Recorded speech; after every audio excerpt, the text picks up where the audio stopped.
அப்பப்பா எங்க பார்த்தாலும் ஒரே செய்தி தான். அமலாக்கத்துறை அதிரடி நடவடிக்கை, அமலாக்கத்துறை கொத்தாக அமைக்கியது, அமலாக்கத்துறை அதிரடியாக இறங்கி ஸ்டாலின் அவர்கள் தலையில் இடியாக இறங்கியது, உதயநிதி ஸ்டாலின் அவர்கள் தலையில் இடியாக இறங்கியது, செந்தில் பாலாஜி தலையில் இடியாக இறங்கியது. ஒரு 7-8 வருஷமா இந்த அமலாக்கத்துறையோட அக்க போருதான்.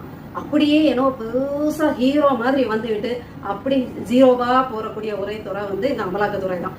ஏன்னு சொல்றேன்னு கேளுங்க. என்ன பொறுத்த வரைக்கும் இந்த அமலாக்கத்துறை இல்ல, நன்றாக அமுக்குற துறை அப்படின்னு கூட மாத்திக்கலாம்.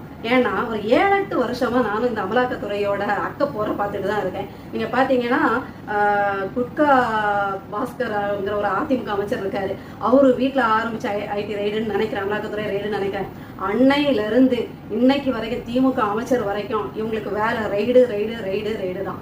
பாத்தீங்கன்னா அதிமுக ஆட்சியிலையும் 4-5 பேர் வீட்டுல ரைடு நடத்துறாங்களா அமைச்சர் வீட்டுல? இன்னைக்கு வரைக்கும் தண்டனை வாங்கி கொடுத்தாங்களா? கிடையாது.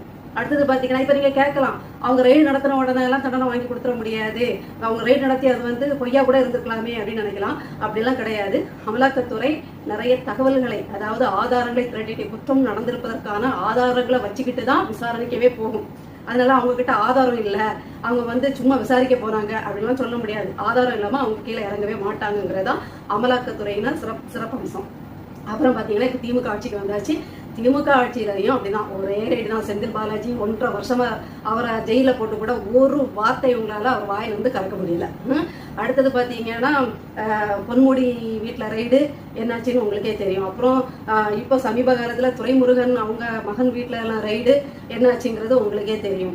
இப்போ புதுசா டாஸ்மாக் ஊழல், ஏற்கனவே ஜெகத்ரட்சணன் அமைச்சர் வீட்டுல அதான் பிணவரையில பணத்தை எல்லாம் பதுக்கி வச்சாரு, பணவரையா மாத்தினாரு இல்லையா வித்தகன், அந்த மாதிரி அங்கேயும் ரைடு. இப்ப என்னாச்சு, ஜெகத்ரட்சணன் என்ன ஜெயில கழித்துட்டா இருக்காரு?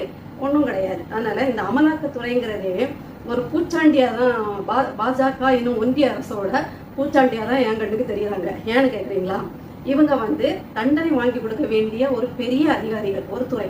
ஆனா இவங்க போவாங்க வசூல், என்ன இன்னும் சொல்லலாம், வசூல் ராஜாக்கள்னு கூட சொல்லலாம், பாஜகவோட வசூல் ராஜாக்கள்னு கூட சொல்லலாம்.